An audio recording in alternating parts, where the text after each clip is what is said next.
capítulo 22. Espero que hayan pasado una linda semana, la celebración del Año Nuevo.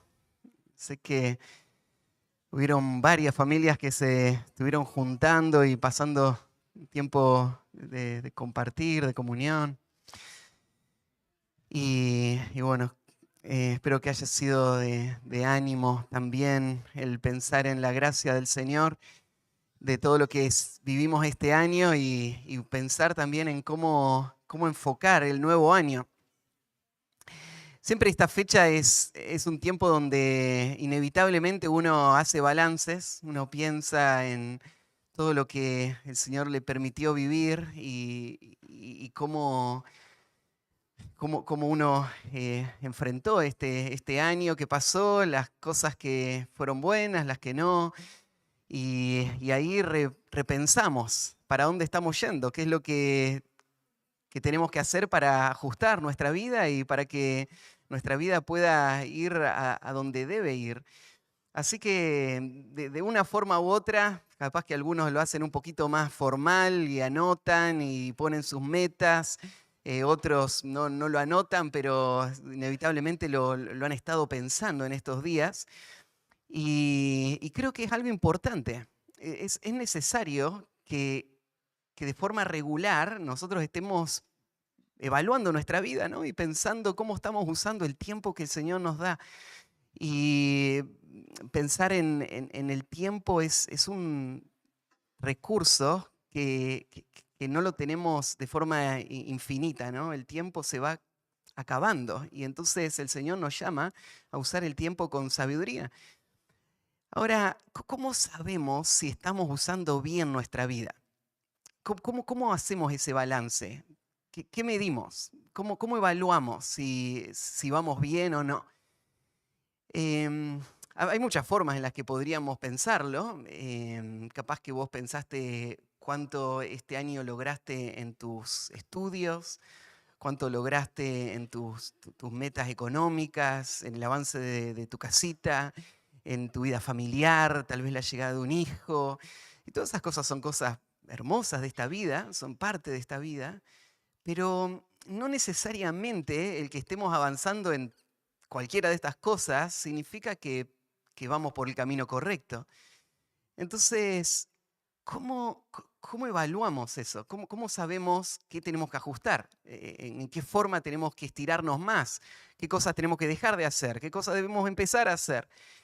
Y bueno, no lo sabríamos a menos que entendamos de qué se trata esta vida y qué es lo más importante de esta vida. Y no sé si te has hecho esa pregunta. Esa es una pregunta que todos tenemos que hacernos, ¿no? ¿Qué es lo más importante de esta vida?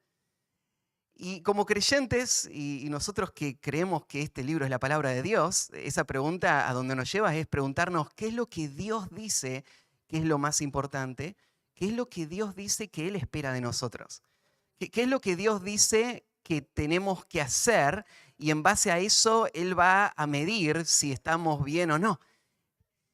Ahora vos podrías decir, bueno, pero hay muchas cosas en la Biblia que tenemos que hacer.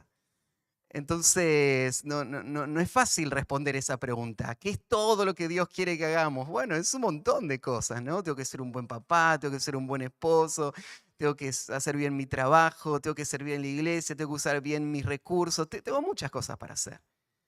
Pero, ¿podríamos reducir todo eso a un solo principio, un solo concepto, un solo mandamiento que es el que más importa, que es el que debería guiar todo lo demás, que es de hecho del cual dependen todas las demás cosas y es el que va a impulsar todas las demás cosas?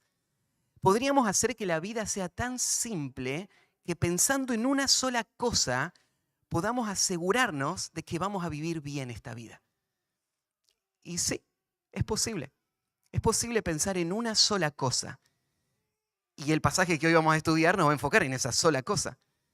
Este pasaje es un pasaje muy, muy conocido. Es el pasaje en donde Jesús va a hablar del gran mandamiento.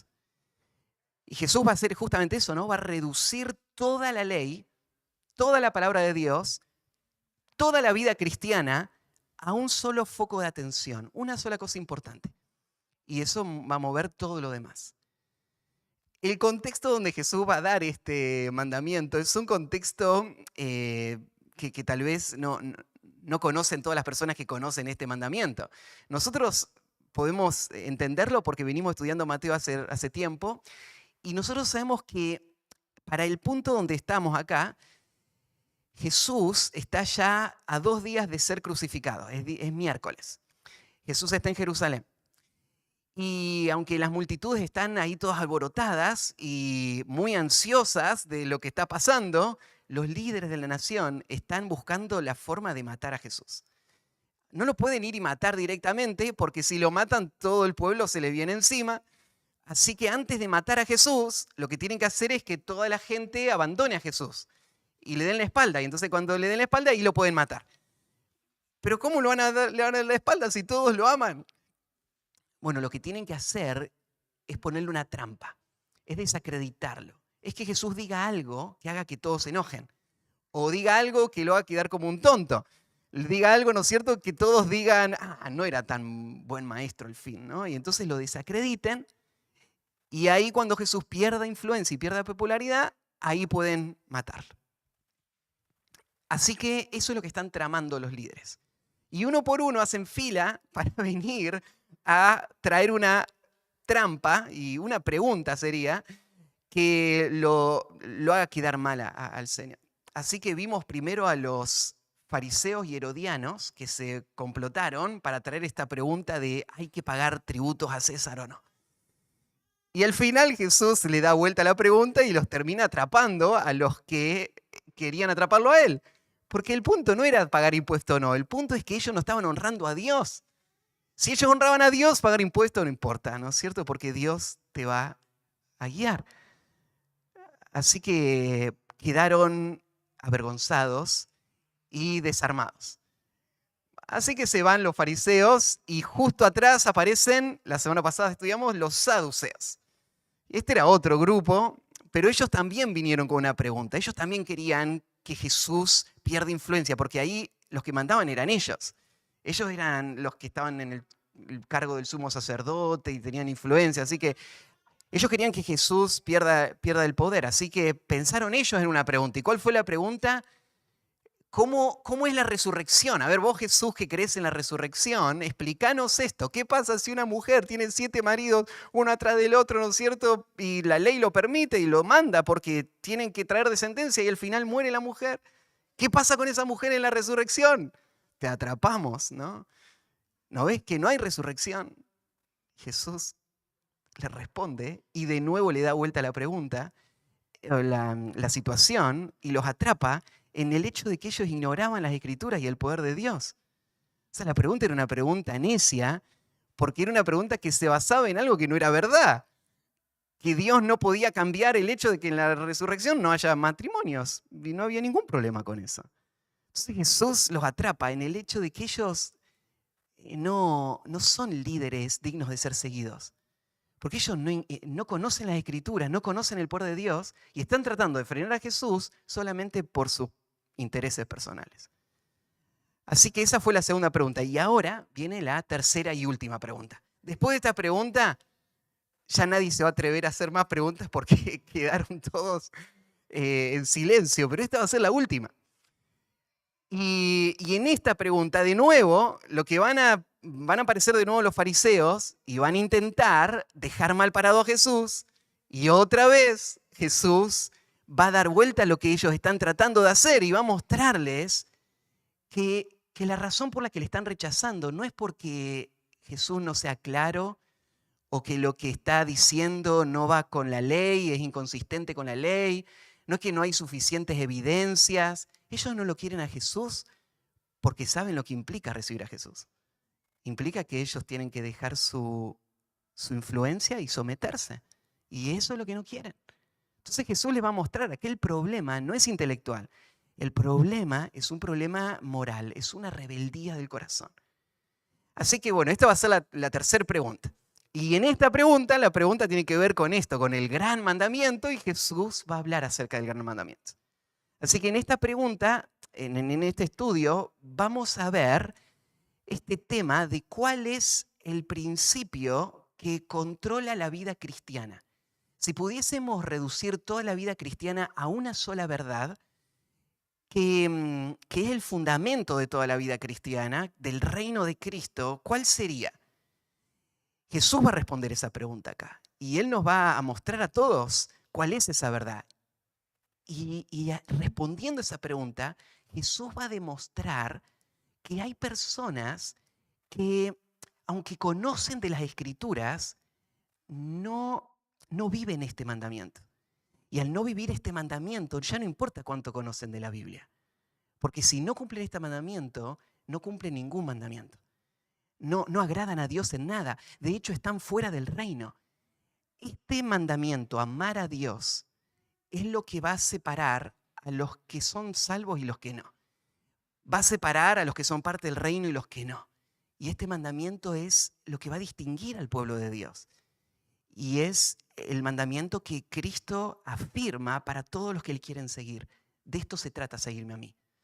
Así que este va a ser el tema que vamos a ver. El título del mensaje de hoy es el mayor de los mandamientos. El mayor de los mandamientos. Y como les digo, nos va a servir justo en esta época del año porque te va a ayudar a hacer un balance, a evaluarte, a pensar cómo estoy yo delante de este mandamiento. Lo que este mandamiento podría hacer es evidenciar que si vos no estás cumpliendo en lo absoluto este mandamiento, entonces eso dice exactamente quién sos. Sos alguien que no está agradando a Dios y que no va a ser parte del reino de Dios. Ahora, también vos vas a poder evaluar esto y decir, yo necesito enfocar mi vida, porque esto es lo importante. Y necesito estirarme por esto que Jesús dijo que era lo central. Y debo dar toda mi energía este año que comienza a este propósito. Porque Jesús dijo que este es el mandamiento grande. Este es el importante. Este es el que sostiene todo. Así que el estudio de hoy nos va a ayudar a reenfocarnos. Leamos el pasaje, Mateo 22, 34 al 40. Dice así: Entonces los fariseos, oyendo que había hecho callar a los saduceos, se juntaron a una. Y uno de ellos, intérprete de la ley, preguntó por tentarle, diciendo: Maestro, ¿cuál es el gran mandamiento en la ley? Jesús le dijo: Amarás al Señor tu Dios con todo tu corazón y con toda tu alma y con toda tu mente. Este es el primero y grande mandamiento. Y el segundo es semejante: amarás a tu prójimo como a ti mismo. De estos dos mandamientos depende toda la ley y los profetas. ¿Sí? ¿Quién no escuchó esto antes? Pero qué verdad tan profunda y tan importante para la vida cristiana. Veamos entonces este tema de el mayor de los mandamientos. Hoy no va a haber puntos. Hoy vamos a ir por el texto ahí versículo por versículo y desarrollarlo. Así que no te quedes esperando a anotar el punto. Ahí puedes anotar lo que quieras de lo que vas escuchando, ¿sí? Ahora arranca el versículo 34. En nuestra versión en español dice entonces los fariseos, y ese entonces está conectando con el versículo 33, que muestra que después que Jesús le responde a los saduceos, toda la gente que estaba ahí quedó admirada, sorprendida de la sabiduría de Jesús. Entonces los fariseos se juntaron. O sea, lo que estamos viendo es que los fariseos se dan cuenta que la fama de Jesús crece y crece más. Estos ataques contra Jesús, en vez de desacreditarlo, son como nafta que le tiran al fuego. Se está ampliando, creciendo su influencia. Entonces, los fariseos. Ahora, vos tenés que ver esto. Estos hombres están escuchando a Jesús como nunca nadie ha escuchado a otro maestro hablar. La sabiduría que Jesús tiene. La forma como Jesús está respondiendo a estas preguntas difíciles que hacían que todos estén en debate. Y Jesús viene y trae luz. Y los líderes y los más sabios están tratando de resistir y nadie lo puede desacreditar. ¿No se les ocurra a estos hombres que tal vez Jesús es realmente el Mesías? No se les ocurre decir, bueno, tal vez tenga razón Jesús lo que está diciendo, no vamos a escucharlo. ¿Por qué estos hombres siguen insistiendo en oponerse a Jesús? Porque no importa lo que Jesús diga, no importa cuánta claridad Él tenga, no importa qué tan fuertes sean sus argumentos, no importa las señales que hagan, ellos no van a recibir a Jesús. ¿Por qué no van a recibir a Jesús? Porque no quieren ceder, no quieren seguir a Cristo, no quieren que Jesús gobierne. Hay veces donde nosotros pensamos que la gente que rechaza a Jesús lo hace por ignorancia o por falta de información o falta de argumentos. Pero acá tenemos una historia que nos está demostrando, Mateo, que cuando mataron a Jesús, los que lo crucificaron, no lo crucificaron porque no sabía quién era. No lo crucificaron porque no entendían su mensaje. No es que lo crucificaron porque no veían suficientes evidencias. Lo crucificaron porque haga lo que haga Jesús, ellos no iban a ceder. El problema es un problema de rebeldía y estos hombres son el ejemplo. Pero este es el problema atrás de todos los que rechazan a Cristo en el mundo entero. Es el rechazo al Salvador que claramente nos llama a un arrepentimiento. Así que entonces los fariseos, y agrega esto, oyendo que había hecho callar a los saduceos. ¿Se acuerdan que los saduceos eran los enemigos de los fariseos? Así que me imagino que los fariseos estaban en algún lugar y de repente llega la noticia. ¿No saben lo que le pasó a los saduceos? Armaron toda esta pregunta y se acuerdan de cuántos debates tuvimos en cuanto a la resurrección. Y fueron a Jesús y Jesús les respondió esto y se quedaron todos callados. Así que yo me imagino los fariseos, por un lado, contentos, ¿no? Diciendo a nuestros enemigos, lo dejaron mudos, ¿no? Ahora saben que sí hay resurrección, porque Jesús se los dejó bien en claro. Pero la alegría les duró muy poco a los fariseos porque, claro, los saduceos ahora quedaron silenciados, pero el problema más grande que tienen los fariseos, ¿cuál es? ¿Los saduceos? No, es Jesús. Jesús es el problema más grande. Así que ahora ellos están enojados, están impotentes, dicen, ¿qué vamos a hacer? A los saduceos los silenció. Entonces ellos escuchan lo que pasó con los saduceos y se juntaron a una. ¿Vos sabés que la expresión que aparece ahí, se juntaron a una, es textualmente exacta como aparece la expresión en la Septuaginta, en la traducción griega del Antiguo Testamento, del Salmo 2? ¿Se acuerdan en el Salmo 2? Si abren ahí en el Salmo 2, en versículos 2 y 3, dice así, es un salmo mesiánico. Está anunciando lo que va a pasar con el Mesías cuando aparezca. Y las naciones gentiles, los reyes paganos, en vez de recibir al Mesías, se van a levantar en contra del Mesías. Y fíjate lo que dice el Salmo 2. Dice, se levantaron los reyes de la tierra, y acá viene la frase, y príncipes consultarán unidos contra Jehová y contra su ungido, diciendo, rompamos sus ligaduras y echemos de nosotros sus cuerdas. Consultarán unidos. Lo que está haciendo Mateo es diciendo que los líderes de la nación de Israel estaban haciendo con Jesús lo que el salmista siglos antes había dicho que los líderes mundiales, paganos y rebeldes, idólatras, ellos iban a hacer con el Mesías. Los líderes judíos, los que tenían las promesas, los que tenían las profecías, ellos se estaban reuniendo para planear cómo oponerse al rey. Vos tenés que entender esta trama porque estos hombres entienden que Jesús es el Rey. Ellos saben que Jesús es el Mesías. Es un rechazo deliberado, no ingenuo. Ellos se reunieron para deshacerse del rey que Dios había señalado para gobernar sobre esta nación. Y la razón ya la sabemos. Es la misma razón por la que todos los que rechazan a Cristo lo hacen. Es porque Cristo demanda una autoridad que el mundo no le quiere dar. Cristo vino a reinar y esto es lo que ellos no quieren. Ellos no quieren perder su lugar. Entonces, cuando escuchan lo que está pasando, se reúnen. Se reúnen para complotar. Se reúnen para planear cómo matar al rey.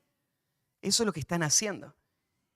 En Juan, capítulo 11, si quieren mirar ahí en Juan 11, 47 al 50, Juan nos narra también una situación en donde están debatiendo los líderes qué van a hacer con Jesús. Y mirá el debate que tienen. Mirá cómo están charlando. Fíjate, ellos no están charlando diciendo, a ver, ¿será o no será el Mesías? A ellos no le importa si es el Mesías o no. Mirá lo que dice Juan 11, 47. Entonces los principales sacerdotes y los fariseos se reunieron el concilio y dijeron, ¿qué haremos? Porque este hombre hace muchas señales. Ahora, si hace muchas señales, ¿no será el Mesías? No, lo que a ellos les preocupa es que este hombre hace muchas señales. Y si le dejamos así, todos creerán en él. Y vendrán los romanos y destruirán nuestro lugar santo y nuestra nación. Lo que a ellos les preocupa es lo que pasaría si la influencia de Jesús sigue adelante. Vamos a perder nuestra nación. Esto es lo que le preocupa a una persona, ¿no es cierto?, que le estás hablando del Evangelio y le estás diciendo, mira, Cristo vino para librarte del pecado. Y esta persona empieza a hacer cálculo y dice, bueno, pero si Cristo me vino a librar del pecado, eso significa que ya no voy a poder tomar. Significa que ahora voy a tener que ir a la iglesia. Significa que voy a tener que leer mi Biblia. Entonces, él no está pensando, ¿será Jesús el Mesías o no? No importa eso, lo que importa es cómo me va a afectar a mí si yo acepto que Él es el Mesías. Y esto es lo que esta gente está pensando. ¿Qué va a pasar si la influencia de Jesús crece? ¿Van a venir los romanos? ¿Nos van a destruir este lugar? Entonces Caifás, uno de ellos, sumo sacerdote aquel año, les dijo, vosotros no sabéis nada, ni pensáis que nos conviene que un hombre muera por el pueblo y no que toda la nación perezca. Ustedes no saben nada, no se dan cuenta que vale la pena matar a este hombre y no que toda la nación muera. O sea, ellos están justificando lo injustificable. ¿Por qué es lógico rechazar a Cristo?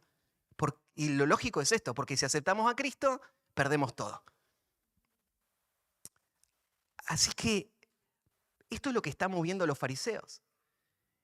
Ellos están eligiendo cuidar lo que es de ellos y su nación y su lugar santo, el templo, y no ceder a la autoridad de Cristo. Así que bueno, volvamos ahí a Mateo 22, ahí en el versículo 35, estamos ahora, entonces se juntaron a una, y uno de ellos, intérprete de la ley, preguntó por tentarle, diciendo. Así que entre los fariseos hay uno que es un experto en la ley, un intérprete en la ley. Él es un hombre que conoce muy bien todo el Pentateuco y entonces lo consultan cuando hay que hacer una evaluación, tomar una decisión legal. Él sabe exactamente todo lo que dice la ley, cada detalle de la ley. Y este hombre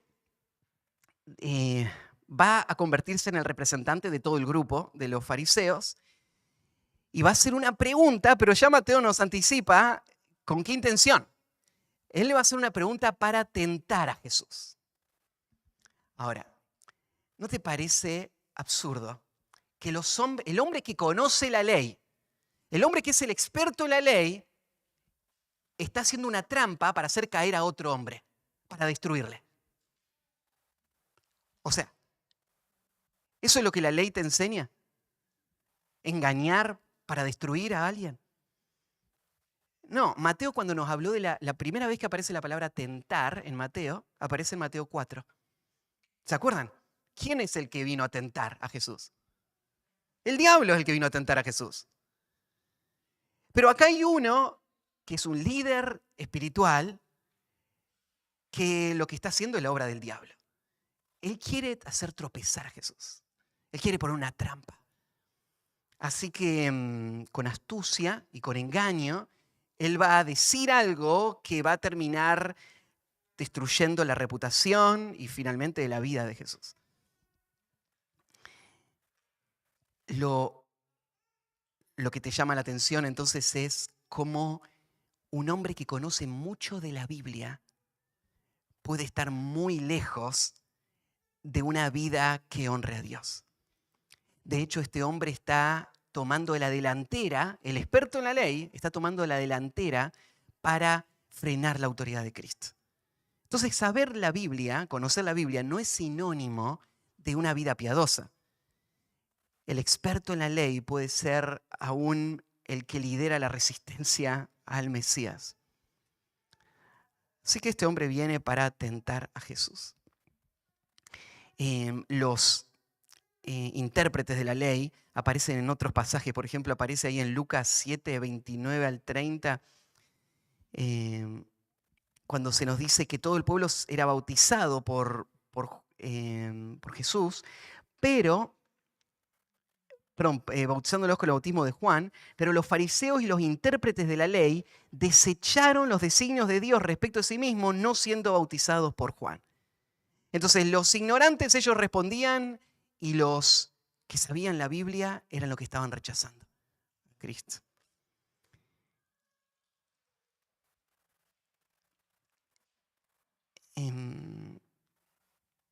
Bueno, este hombre planea una trampa. Y la pregunta es la siguiente, versículo 36. Maestro. Y noten que varias de las preguntas arrancaron así. Maestro. Este hombre se quiere hacer pasar como uno que sí quiere que Jesús le enseñe y que le muestre, le guíe. Pero en realidad, ¿qué es lo que está haciendo este hombre? Con esta pregunta, él lo que quiere hacer es mostrar que Jesús no es un buen maestro. Le dice maestro, pero en realidad lo que quiere es destruir su influencia como maestro.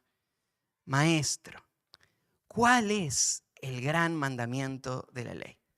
Así que acá tenés un hombre que sabe mucho, que no quiere la autoridad de Cristo sobre su vida y que va a usar la ley para desacreditar a Jesús y demostrar que Jesús no tiene ninguna autoridad y poder seguir él en el poder. Ahora, la pregunta que eligió es un poco extraña. ¿Por qué esta fue la trampa? O sea, le está haciendo la pregunta a Jesús, ¿cuál es el mandamiento más grande de la ley? ¿Cuál era la intención? ¿De qué manera esto iba a desacreditar a Jesús? No sabemos exactamente, pero se han sugerido varias alternativas. Una alternativa sería esta. Estos hombres pensaban que Jesús estaba haciendo su propia secta. Entonces que Jesús tenía sus propias leyes y que no honraba la ley de Moisés. Entonces, ¿se acuerdan cuando en Mateo, en el Sermón del Monte, Jesús le dice, no penséis que he venido para abrogar la ley? He venido para cumplirla, no para abrogarla. Este no penséis significa que muchos pensaban así. Pensaban que Jesús enseñaba su propia ley. Entonces, capaz que este hombre, cuando le hizo la pregunta, pensaba esto. Pensaba que Jesús le iba a decir, el mandamiento más importante es este, y se iba a inventar uno. Y entonces ahí lo iban a agarrar y le iban a decir, este hombre no respeta la ley de Moisés, y lo iban a tratar como un hereje y lo iban a matar. Puede ser que lo querían tratar de esa manera. O capaz que este hombre sabía que esta pregunta era una pregunta muy obvia. Entonces, vos imaginate, ¿no es cierto?, si alguien se acerca al pastor después del culto y le dice, a ver, pastor, quiero hacerle una pregunta para ver si realmente enseñas la sana doctrina. ¿Qué dice Juan 3:16? Vos decís, ¿por qué le haría esa pregunta? Los niños saben qué significa Juan 3:16. Bueno, tal vez la haría porque este hombre está diciendo, vos no sabés nada. Entonces, bueno, a ver, decime qué dice Juan 3:16. Y esta es una pregunta como para desacreditar a Jesús, diciendo vos sos un maestro cualquiera. No sabes nada, ni siquiera sabes cuál es el primer mandamiento de toda la ley. Cualquier judío sabes. Porque en realidad los judíos sabían muy bien cuál era el primer mandamiento. De hecho, el mandamiento que Jesús va a citar, que es el primer mandamiento, todos los judíos lo recitaban todos los días, a la mañana y a la tarde.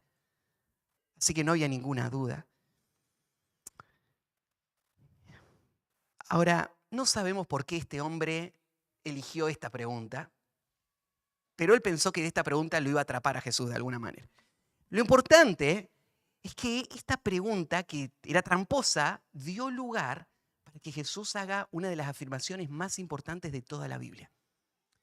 Porque lo que Jesús va a decir acá, de nuevo, es el corazón de la vida cristiana, es el corazón de la vida espiritual. Este pasaje acá es para la iglesia y para el cristianismo lo que fue para Israel la Shema, lo que vamos a estudiar ahora, eso que recitaban cada día de quién es Dios y cómo debían ellos responder a Dios. Lo que dijo Jesús este día es que esta verdad tiene que estar en el corazón del cristianismo, de todos los que le sigan a Él. Así que esta pregunta tramposa dio lugar para que Jesús haga una de sus afirmaciones más importantes y profundas. Bueno, ¿cuál es el gran mandamiento? Bueno, en un sentido uno podría decir, no hay mandamientos grandes y pequeños, ¿no? Si Dios lo dice, todo es grande. O sea, si Dios dijo, no sé, que no se puede vestir vestimenta de materiales mezclados al pueblo de Israel, ¿qué diríamos? ¿Que eso es menos importante que la forma en la que había que hacer los sacrificios? No, todos los mandamientos son importantes porque Dios los dijo todos. Es verdad, todos los mandamientos son importantes. Pero es verdad también que hay mandamientos que afectan otros mandamientos. Hay mandamientos que toman preeminencia sobre otros mandamientos porque son los que están en el corazón de ese mandamiento. Son los que controlan el sentir de todos los mandamientos. Entonces, ¿hay un mandamiento que es más importante que todos los demás? Bueno, solo en este sentido. Solo en el sentido de que este mandamiento es el que está atrás de todos los demás mandamientos. Es el que afecta a todos los mandamientos. Es el mandamiento que si vos no lo cumplís, entonces nada de lo demás importa. Es el que está a la cabeza. Entonces, esta es la pregunta que le hicieron a Jesús y esta es la respuesta. Jesús le dijo, sin ninguna duda, sin titubear, sin dar vuelta, Jesús fue al punto y dijo, amarás al Señor tu Dios. Amarás al Señor tu Dios. Y Jesús está citando esta expresión que los judíos decían cada día y que surge del pasaje de Deuteronomio, capítulo 6, versículo 4 y 5. Oye Israel, Jehová nuestro Dios, Jehová uno es, dice el versículo 4, y el 5 dice así, y amarás a Jehová tu Dios de todo tu corazón y de toda tu alma y con todas tus fuerzas. Así que Jesús inmediatamente responde eso. Y al responder eso, lo que Jesús está haciendo es afirmando la ley de Moisés. Lo que Moisés dijo es verdad. Él no está en contra de la ley de Moisés. Y lo que Jesús está yendo es al corazón de toda la ley con este mandamiento. El mandamiento más grande de todos, el corazón de toda la ley, inequívocamente es amar al Señor tu Dios. Amar a Dios como mandamiento central no está solo en este pasaje. Hay otro pasaje ahí en Deuteronomio 10, versículos 12 y 14, donde Dios dice esto. Ahora pues Israel, ¿qué pide Jehová tu Dios de ti? Eso es una pregunta importante. Yo les decía, si vos tendrías que evaluar tu año, si tendrías que pensar cómo está tu vida, si tendrías que hacer un balance, tendrías que responder esta pregunta, ¿qué pide Dios de vos? Porque no importa lo que logres, eso no tiene ningún valor. Lo que importa es lo que Dios te pide. ¿Y qué pide Dios de vos? Y acá viene la respuesta. ¿Qué pide Dios de ti, Israel? bueno, es de Israel y de todos nosotros, a través de Cristo Jesús da este mandamiento para todos. Y dice, sino que temas a Jehová tu Dios, que andes en todos sus caminos y que lo ames y sirvas a Jehová tu Dios con todo tu corazón y con toda tu alma, que guardes los mandamientos de Jehová y sus estatutos que yo te prescribo hoy para que tengas prosperidad. ¿Qué pide Dios de vos? Que lo ames. Y el amor a Dios se va a ver reflejado en todo lo demás que se dice ahí, ¿no? En que vos andes en sus caminos, en que cumplas sus estatutos, en que vivas para Él una vida consagrada, comprometida, completamente. Entonces, Dios lo que pide en realidad es una sola cosa, pero esa sola cosa tiene muchas aristas. Pero Dios pide una sola cosa de tu vida, que le ames. Y eso es lo que dice Jesús. El gran mandamiento es este: amarás al Señor tu Dios. Ahora, hay que aclarar un poco más este mandamiento. ¿Qué es amar a Dios? ¿Qué es amar a Dios? Bueno, nosotros usamos la palabra amar en varios sentidos, pero si amar es nuestro deber central, si esta es la esencia de la vida cristiana, preguntarnos qué es amar a Dios es lo que sigue, ¿no? Hay un autor que lo dijo de esta manera: amar a Dios implica deleitarnos en Dios. Él no se lo inventó a esto, hay muchos que han observado este hecho. Aparece en algunas de las confesiones más conocidas de la fe cristiana, en donde a través de preguntas y respuestas se le enseña a los niños la doctrina bíblica. Y ahí en esta lista de preguntas, ¿cuál es el fin supremo del hombre? Vivir para la gloria de Dios. Pero en esta pregunta, ¿qué es? ¿Cómo vivimos para la gloria de Dios? Esto está en el corazón de esto, es deleitarnos en Dios. Es ver a Dios como el tesoro más grande que tenemos. Y hacer de Dios la pasión más grande de todo lo que hacemos. Hacerlo la ocupación de todos nuestros pensamientos y de todas nuestras actividades. Es una vida apasionada y comprometida con Dios.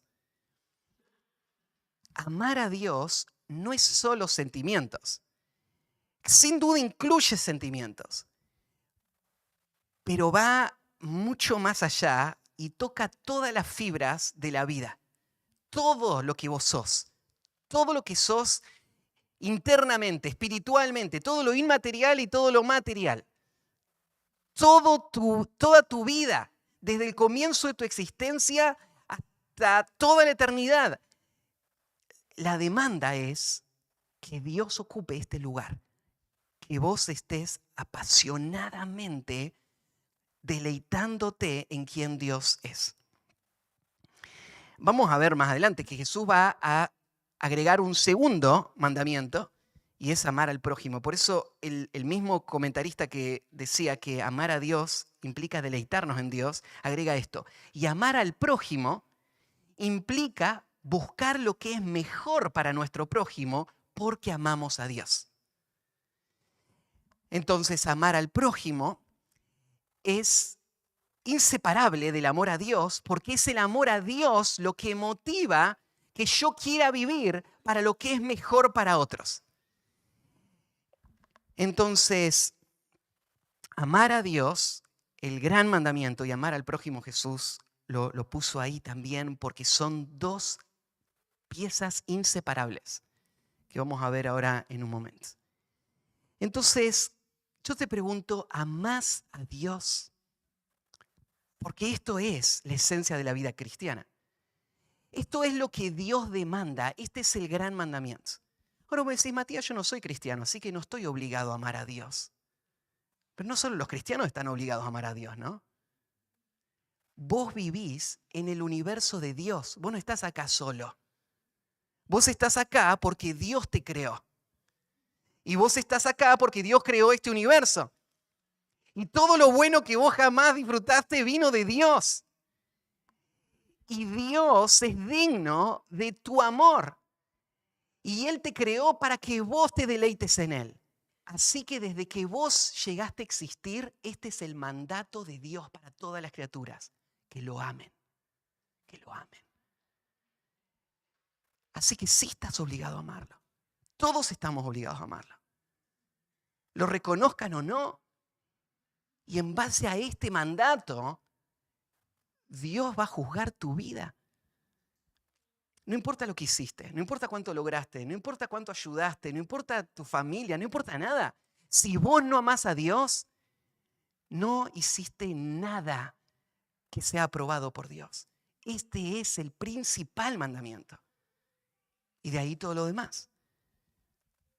Ahora, amar a Dios, vamos a ver en las próximas expresiones que es un amor práctico y activo. No es un amor teórico, no es un amor de sentimientos y de pensamientos solamente. Es un amor activo. ¿Qué implica amar a Dios? Bueno, podríamos decir algunas cosas, capaz que se podrían decir muchas más, pero déjenme darle algunas para tenerlas ahí en mente. Amar a Dios, el amor que Dios está demandando, es un amor que pone a Dios por sobre todas las cosas. ¿Se acuerdan cuando Dios le dijo a Abraham que si le amaba, tenía que ir y ofrecer a su hijo, su único hijo, en un altar?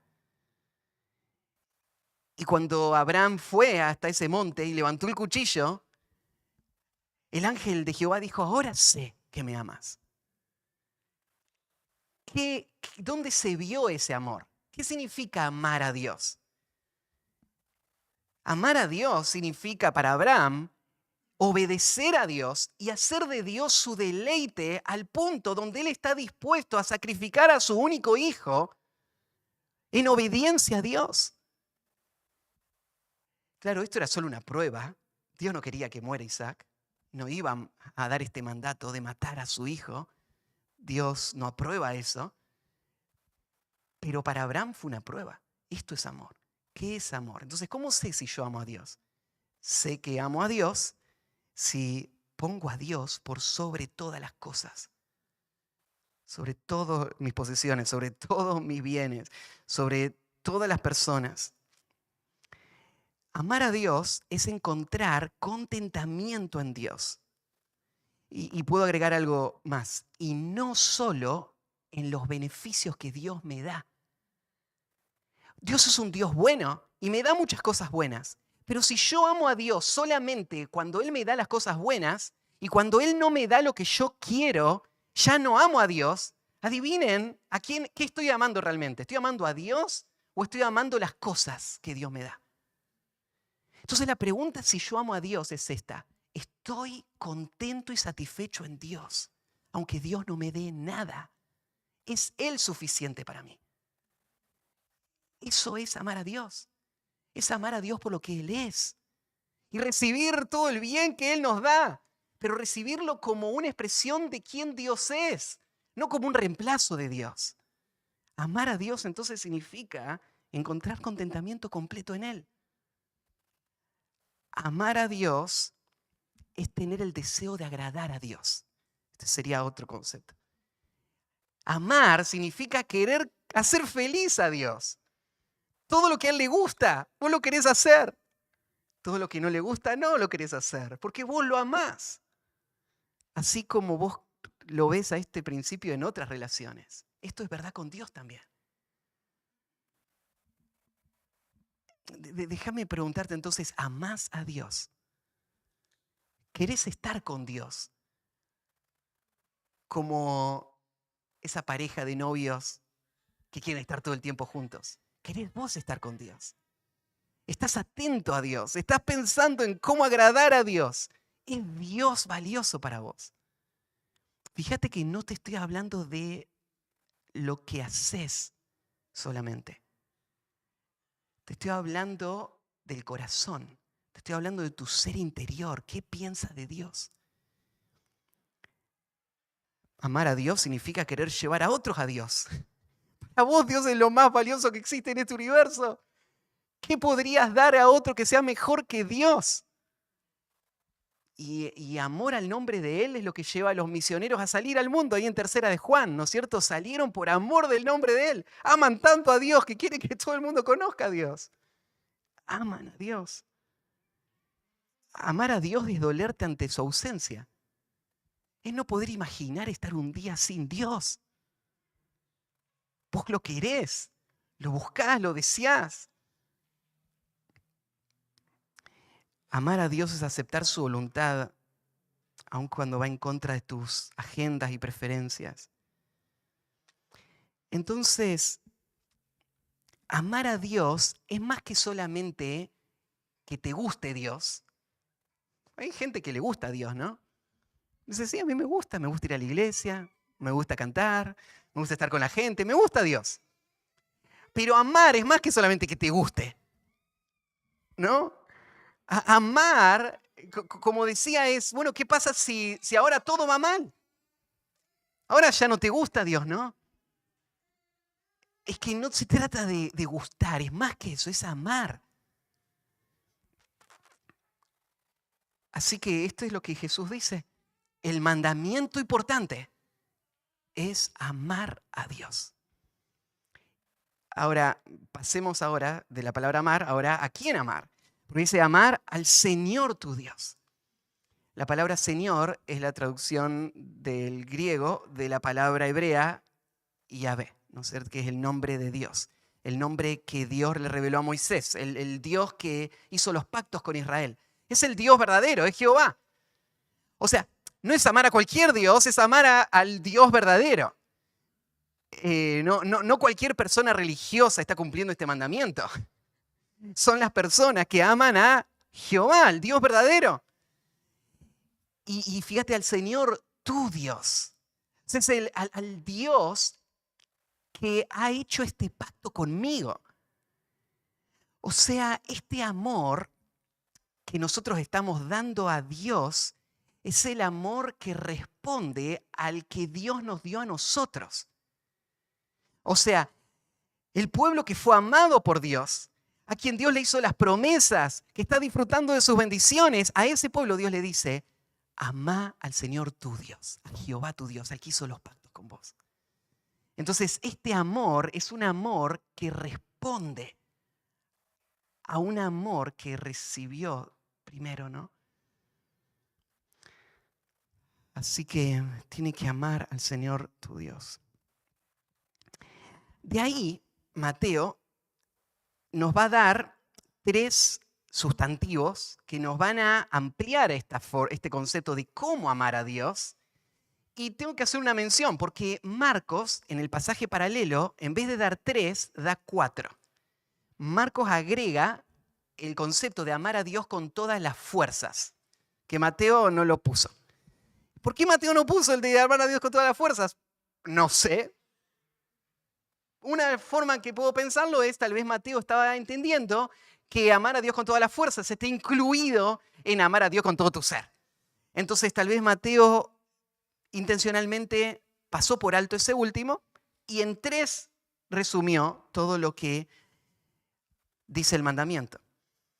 Pero Marcos nos dice que Jesús agregó también esta expresión, amar al Señor con todas las fuerzas. Pero como estamos estudiando Mateo, solo vamos a ver estos 3 que va a decirnos Mateo.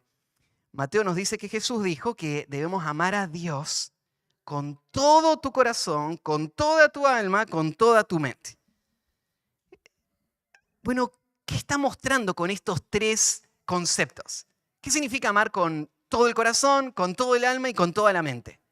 Bueno, lo primero que te tengo que advertir es que estos 3 conceptos no se pueden separar demasiado, porque son muy parecidos. Se entrelazan, se sobreponen uno con el otro. Entonces yo lo que entiendo es que los 3 no fueron puestos para que vos los mires uno por uno y decir, bueno, a ver, con el corazón sí, con el alma sí, con la mente sí. Sino que fueron puestos como un paquete para mostrarte un solo concepto. ¿Qué es esto? Vos tenés que amar a Dios con todo tu ser, sin dejar nada afuera, con cada fibra de tu existencia, con cada minuto y con todo lo que Dios te dé. completamente. Estos tres términos son abarcativos. Entonces, podríamos pensar es como un paquetito. Pero sí, vamos a separarlos uno por uno para ver qué significan. En primer lugar, dice que tenés que amar a Dios con todo tu corazón. En la Biblia, la palabra corazón no se usa principalmente para hablar de sentimientos. De hecho, yo estuve tratando de buscar la palabra corazón relacionada con sentimientos y es muy difícil encontrar un versículo en la Biblia que relacione corazón con sentimientos. De hecho, en el mundo antiguo pensaban que los sentimientos no venían del corazón, sino que venían de los intestinos. Entonces dirían, te amo con todas mis tripas, dirían los antiguos, ¿no? No suena muy romántico. Creo que regalarle a alguien una tripita no es tan linda como regalarle un corazoncito, ¿no? Entonces, hoy nosotros pensamos más como corazón en sentimientos. Pero en el mundo antiguo, el corazón era la fuente de todo lo que surge de la vida. ¿De dónde viene? Dice Proverbios, ¿no? 4:23, me parece que era. Dice, sobre toda cosa guardada, guarda tu corazón, porque de él mana la vida. Del corazón fluye todo lo que hacemos. Si el corazón es el centro de mandos, es la sala de controles que mueve todo. Entonces, el corazón incluye sentimientos, intelecto y voluntad. Intelecto, emoción y voluntad, todo eso está ahí en el centro de mandos. Y por eso es que la palabra corazón aparece con todas estas referencias. Entonces, ¿qué significa que tenés que amar a Dios con todo tu corazón? Bueno, todo esto significa que la sala de controles, de donde se opera todo lo que surge de mi vida, tiene que estar completamente consagrada a un gran fin.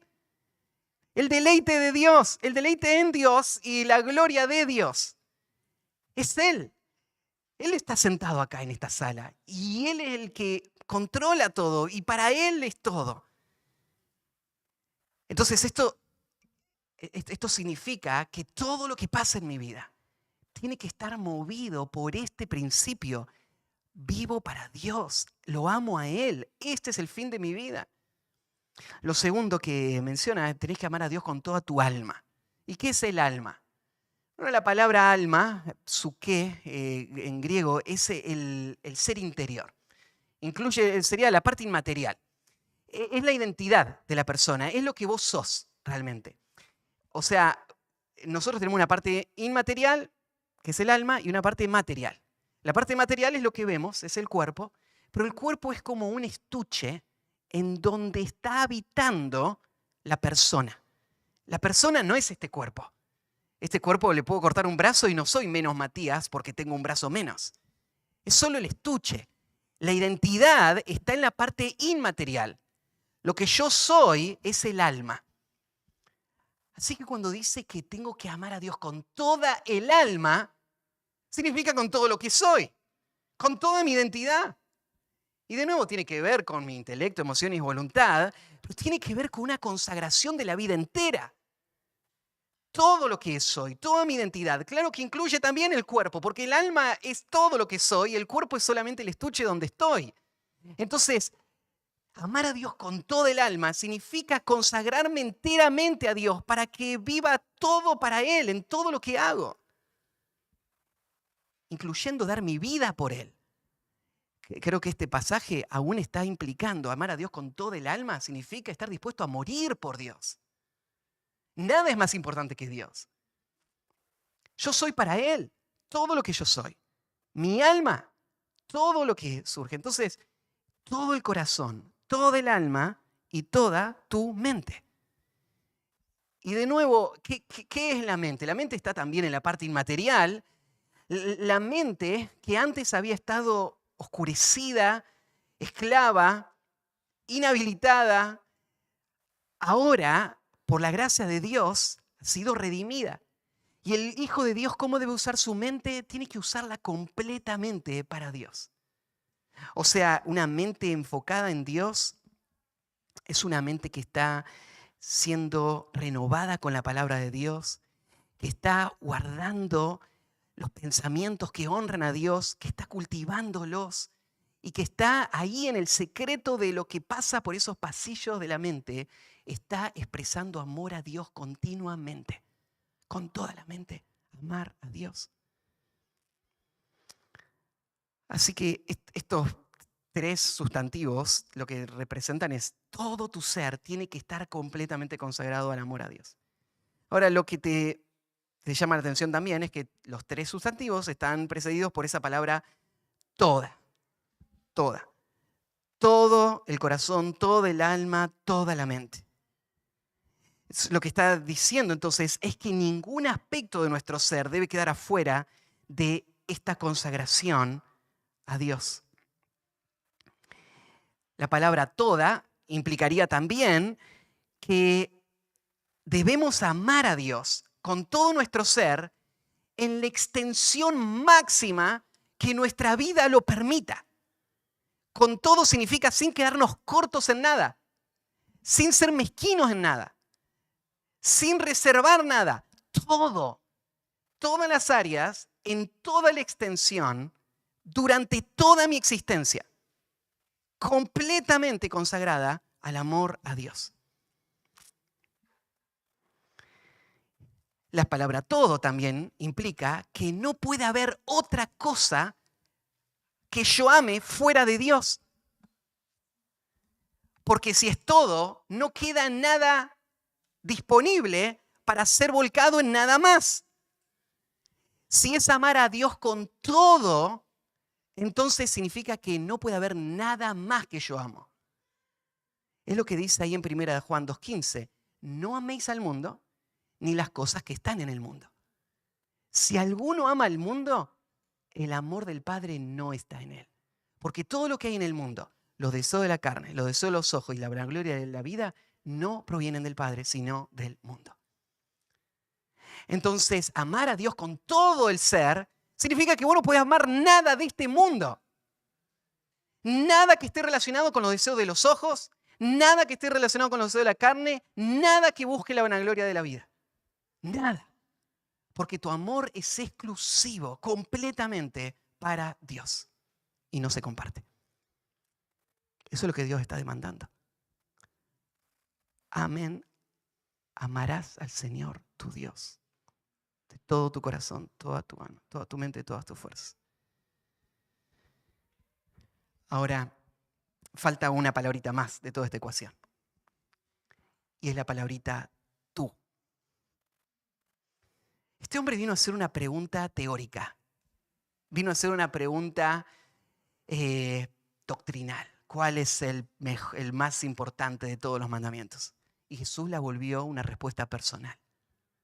No es el mandamiento más importante es amar a Dios con toda la mente y con todo el corazón. No es impersonal. Jesús se dio vuelta y le dijo, lo que Dios demanda de vos es que le ames a Él con todo. Esta fue la trampa ahora en la que cayó este hombre.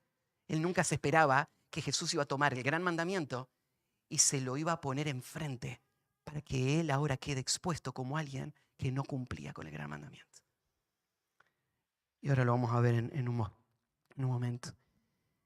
Así que Jesús cierra el versículo 38.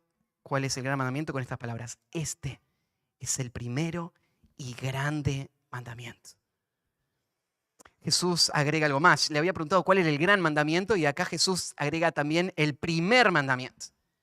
Es el gran mandamiento porque es el mandamiento que abarca todo. Y es el primer mandamiento porque es el mandamiento del que se deriva todo. Así que Jesús le pone aún más énfasis a la importancia de este mandamiento con este próximo adjetivo, primero. Ahora, ¿te imaginas la confrontación que fue para este hombre? Este es un escriba, es un intérprete de ley, que sabe mucho de la Biblia, pero que vino a Jesús sabiendo que era el Mesías para rechazar la autoridad de Dios y para ponerle una trampa a este hombre para poder matarlo. Y la pregunta es, ¿cuál es el mandamiento más grande? Y Jesús le dice, que vos ames a Dios con todo tu corazón, mente, alma y fuerzas. Ese es el mandamiento, que vos ames a Dios. Este hombre ahora está siendo confrontado. Este es su problema. No importa cuánto sabe de la Biblia. El problema es que él no ama a Dios de esta manera.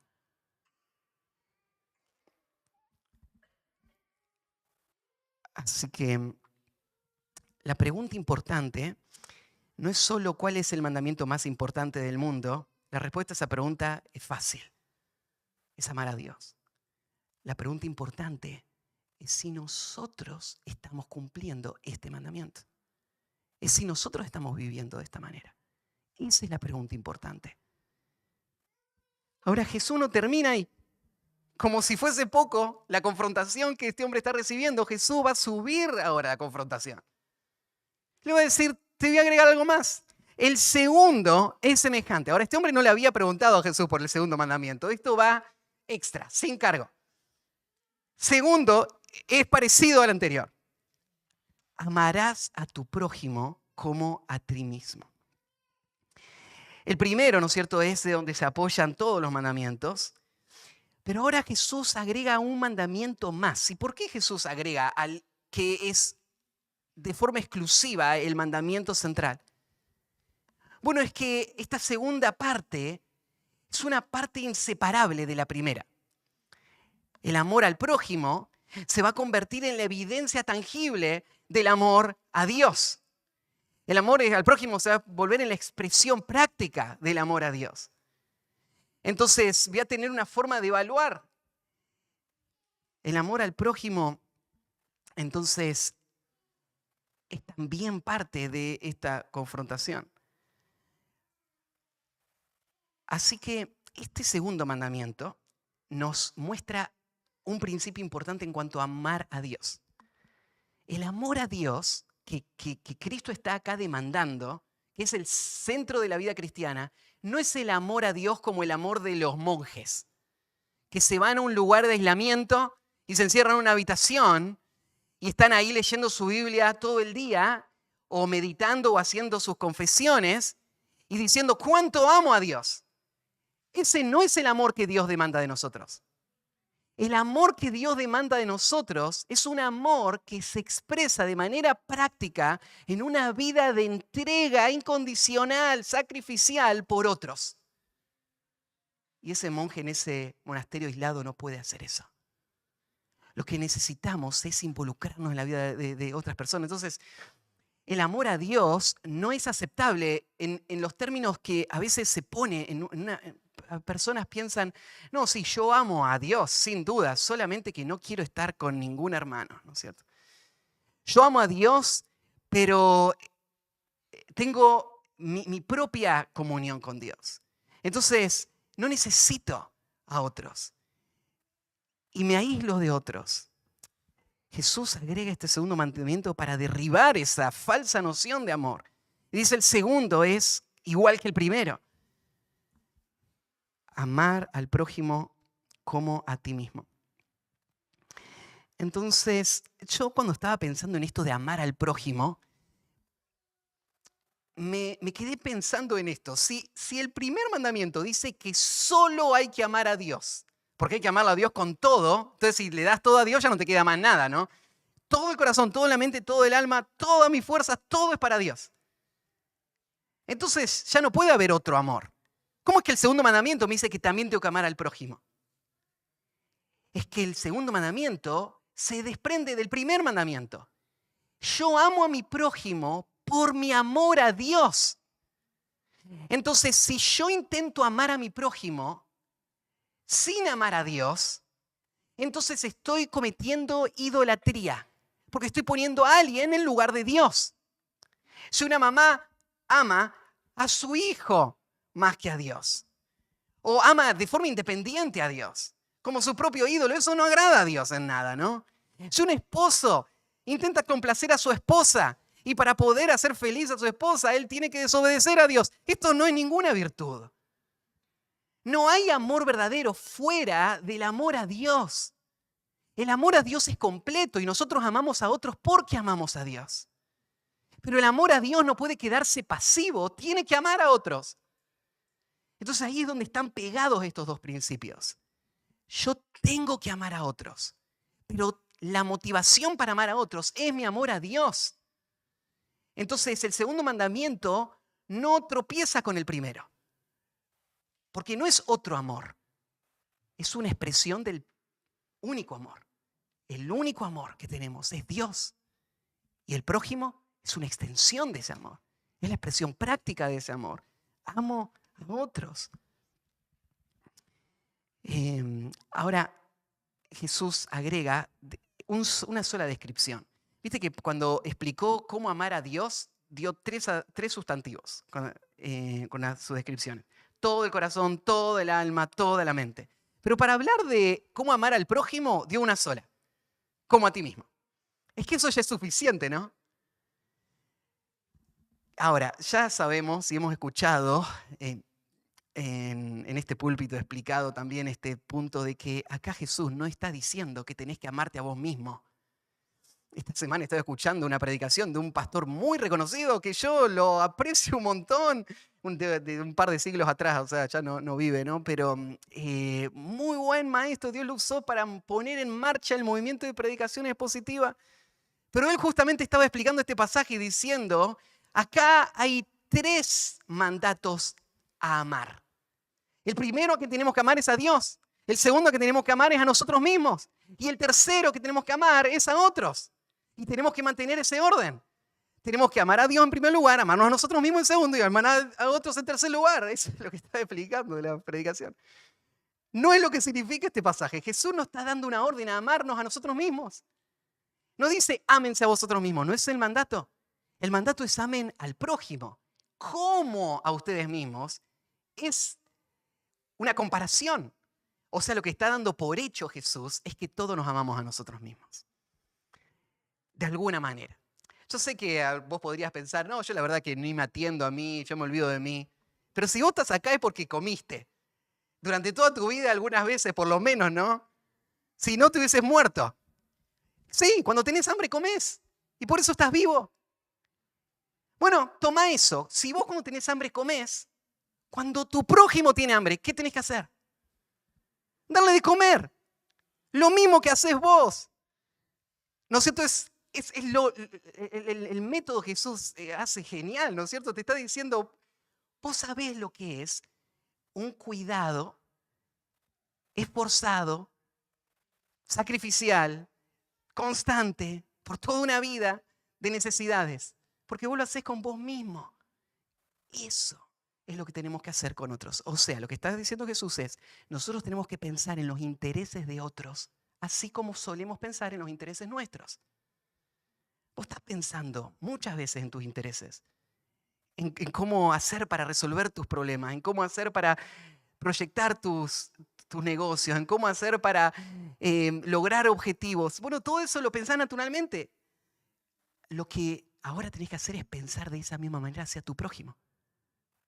Eso es lo que Jesús está diciendo que es el segundo mandamiento. Y ahora versículo 40. De estos 2 mandamientos depende toda la ley y los profetas. Y la palabrita depende es la palabra que significa colgar. O sea, se apoyan o cuelgan de estos 2 mandamientos toda la ley y los profetas. Ahora, acordate, estos 2 no son mandamientos paralelos. No es que de estos 2, como 2 ganchos que están a la par, cuelga todo, sino que hay uno primero y otro después. Porque es el amor a Dios el que mueve el amor al prójimo.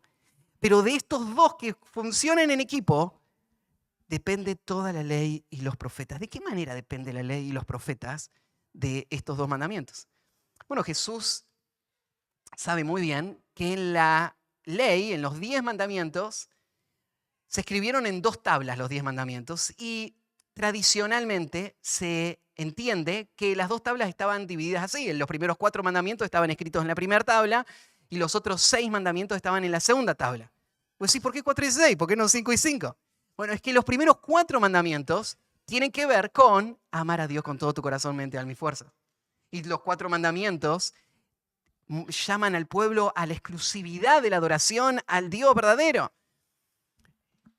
Y el deleite en el Dios verdadero, terminando ahí con el día de reposo en el cuarto. Entonces, el quinto mandamiento, hasta el 10º, tiene que ver con las relaciones interpersonales, empezando con la obediencia a los padres. Y todos estos mandamientos tienen que ver con el prójimo.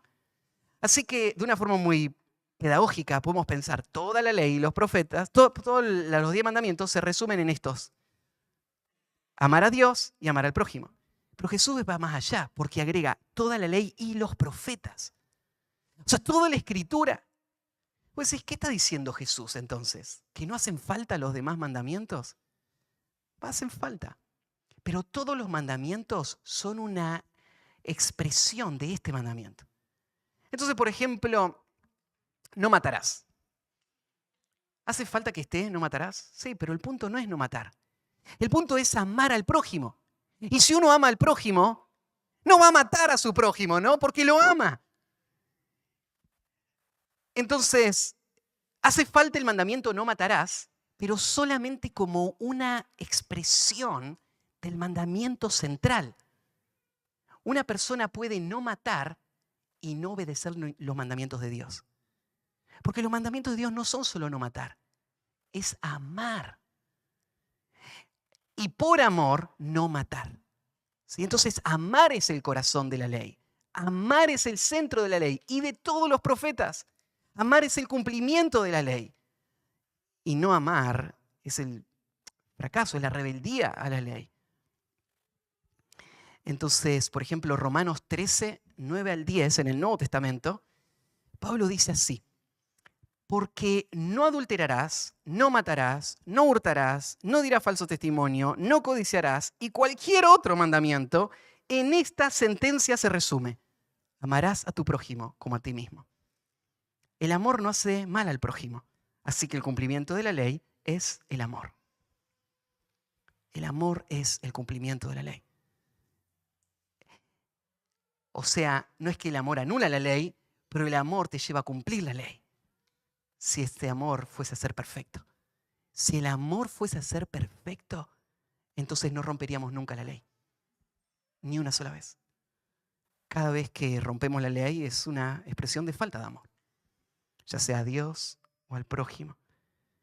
Mateo 7:12 también dice: así que todas las cosas que queréis que los hombres hagan con vosotros, así también haced vosotros con ellos, porque esto es la ley y los profetas. Entonces toda la ley y los profetas se resume en esto: hacer a otro lo que quisieras que te hagan a vos. O sea, amar a tu prójimo como a vos mismo. Es buscar sus intereses como vos naturalmente buscas los tuyos. Así que este es el gran mandamiento. Ahora, no quiero que te olvides del intérprete de la ley que está ahí, porque recién lo dejamos en esta situación, siendo confrontado con todo esto que Jesús le está diciendo. Este hombre que sabía muy bien la ley, ahora se da cuenta de que no cumple la ley. Mateo termina la historia ahí, pero Marco nos agrega un detalle que necesito contárselos para que vean cómo cierra la historia de este hombre. En Marcos 12 está esta historia, esto mismo que estamos estudiando, lo cuenta Marcos, en Marcos 12, pero él agrega algo al final. Y dice así: entonces el escriba le dijo: bien, maestro, verdad has dicho, que uno es Dios y no hay otro fuera de él. Y el amarle con todo el corazón y con todo el entendimiento y con todo el alma y con todas las fuerzas y amar al prójimo como a uno mismo es más que todos los holocaustos y sacrificios. Sin importar todo lo que haga, si no amo, no vale de nada. Amar vale más que todo lo que yo pudiera hacer en mis ritos religiosos. Versículo 34. Jesús entonces, viendo que había respondido sabiamente, le dijo: no estás lejos del reino de Dios. Y ya ninguno osaba preguntarle: ¿por qué este hombre no estaba lejos del reino de Dios? Este hombre llegó a Jesús con una actitud desafiante. Llegó a Jesús diciendo: mira cómo lo voy a atrapar. Lo voy a hacer quedar mal. Yo soy el que sabe de la escritura acá, yo soy el experto de la ley. Llegó a Jesús con una trampa, pero ahora Jesús lo hizo caer a él en una trampa. Él quedó expuesto. él no ama a Dios. Si él amaría a Dios, él aceptaría al rey que Dios estableció. Él no ama a su prójimo, le está planeando cómo matar a un hombre inocente. Yo imagino que otras cosas se le deben haber pasado por la cabeza a este hombre, ¿no? No solamente no amaba a Jesús, probablemente este hombre se puso a pensar, yo no amo a mi esposa de esta manera. Amar a mi prójimo como a mí mismo incluye a mi esposa, ¿no? Tal vez tengo muchos argumentos para dar, pero la verdad es que no la amo así. No amo a mis hijos de esta manera. No amo a mis vecinos judíos de esta manera. Mucho menos amo a mis enemigos de esta manera. Entonces yo me imagino un cambio de tono de voz cuando él le está diciendo estas palabras. Es verdad. Amar a Dios es más importante que todo. Pero tal vez reconocer que no estás amando como deberías, a donde te lleves a donde este hombre fue. Cerca del reino. Pero no en el reino todavía. Este hombre todavía no entró al reino. Una cosa es saber que tengo que amar a Dios. Otra cosa es, de hecho, amarlo. ¿Cómo se puede amar? O sea, cuando vos estás leyendo la vida de este hombre, es como que este hombre en esta charla con Jesús viene caminando y se para, como dice Jesús, cerca. Está en el borde. Está a un paso, en el límite entre el reino de las tinieblas y el reino de la luz. En el límite para entrar al reino de los cielos. Está ahí. Él se da cuenta. ¿Qué es lo que Dios demanda? Que le ames con todo tu ser. Pero la pregunta importante que es la que tenés que hacerte ahora es, ¿qué requiere que se dé ese paso? ¿Qué es lo que marca la transición entre estar cerca y estar dentro? ¿Cómo es que una persona puede amar de esta manera? ¿Es posible amar? Y vos te das cuenta, cuando yo venía describiendo, seguramente te diste cuenta, de que humanamente es imposible que durante toda tu existencia ames a Dios con todo tu ser, incluyendo todos tus pensamientos, todas tus acciones, todas tus fuerzas, todas tus fibras, completamente dedicadas a Dios. ¿Alguien ha amado así a Dios? Es imposible. Entonces esto que Dios demanda, nadie lo puede hacer.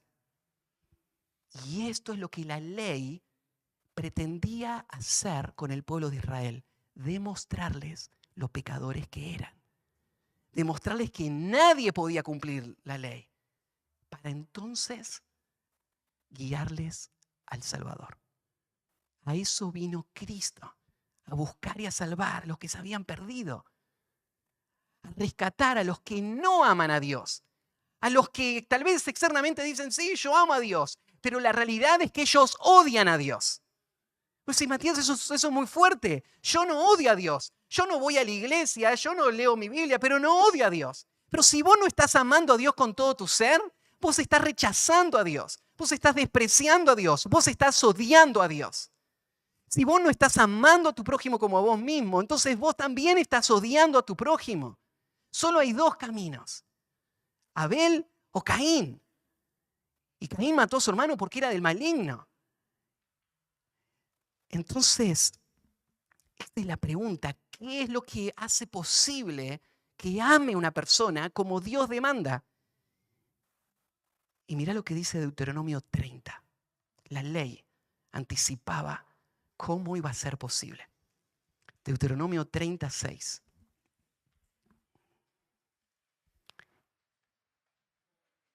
Y circuncidará Jehová tu corazón y el corazón de tu descendencia, para que ames a Jehová tu Dios con todo tu corazón y con toda tu alma, a fin de que vivas. ¿Cómo una persona va a poder amar? No es con ritos religiosos, es con una obra poderosa de Dios, que acá la llama la circuncisión del corazón. Circuncisión era este corte, ¿no es cierto?, simbólico, que mostraba que se quitaba el pecado para hacer de este el pueblo exclusivo de Dios. Pero era solo un símbolo externo. La verdadera circuncisión es la del corazón, es donde Dios realmente quita el pecado para que seamos de su pueblo. Dios va a transformar el corazón. Sin una transformación del corazón, nadie ama a Dios. ni nadie ama al prójimo. Esto lo dice también en Primera de Pedro, capítulo 1, versículo 22. Si querés buscar ahí. Primera de Pedro 1, 22 dice así: habiendo purificado vuestras almas por la obediencia a la verdad, mediante el Espíritu, para el amor fraternal no fingido, amaos unos a otros entrañablemente de corazón puro. O sea, solo la purificación del alma puede transformar el corazón para que podamos amar no de una manera fingida, sino de una manera real y sincera. Así que esa es la única esperanza. Ese es el paso que te separa del reino de Dios. No es esforzarte por tratar de cumplir más leyes, porque si vos no cumplís esta ley de amar, no importa lo que hagas. No importa que des tu cuerpo para ser quemado, de nada te sirve. Y solamente podrías amar si te das cuenta de que vos no podés amar y te das cuenta que Cristo murió en la cruz para salvarte. Él cumplió la justicia que vos no habías cumplido y Él te la da si vos invocás su nombre, si vos clamás a Él. Y todo el que invoca el nombre del Señor será salvo. Y todos los que claman al Señor van a ser limpiados y van a tener ese nuevo nacimiento. El único medio por el cual podemos amar verdaderamente. Hoy en la Cena del Señor nos leían Romanos 5, donde Pablo dice que el amor de Dios ha sido derramado en nuestros corazones por medio del Espíritu. O sea, la única forma que tenemos de amar a Dios es que Dios derrame ese amor en nosotros. Entonces hoy es un día de salvación. Es un día para personas que no aman a Dios con todo su ser, para que invoquen el nombre del Señor y sean salvos. Ahora, vos me decís, Matías, yo ya invoqué el nombre del Señor. Y todavía no amo como quiero amar, no amo como debería amar. Vos dijiste que cada vez que pecamos es porque no amamos como deberíamos amar. ¿Y qué hago con eso? Bueno, primero hay una buena noticia. Si Cristo purificó tu alma, no hay más condenación. Y esa demanda de Dios de que le ames ya fue satisfecha por Cristo. Y ahora vos sos visto justo por Dios. Pero hay algo más. Dios te libró para que vos puedas amar. Y ahora es tu deleite y es tu privilegio el poder amar. El poder amar a Dios de esta manera y poder amar a tu prójimo de esta manera. Pero ese amor tiene que crecer. Mira, si alguien no ama al Señor Jesucristo, es anatema. O sea, está condenado y va al infierno. Pero aún los que aman al Señor Jesucristo, a veces pecan contra Cristo. ¿Y qué hacemos? Nos arrepentimos. Abandonamos ese pecado. Y crecemos en amor. ¿Cómo se crece en amor? Mira, obedecer no es el camino para amar. Obedecer es la evidencia de que amo.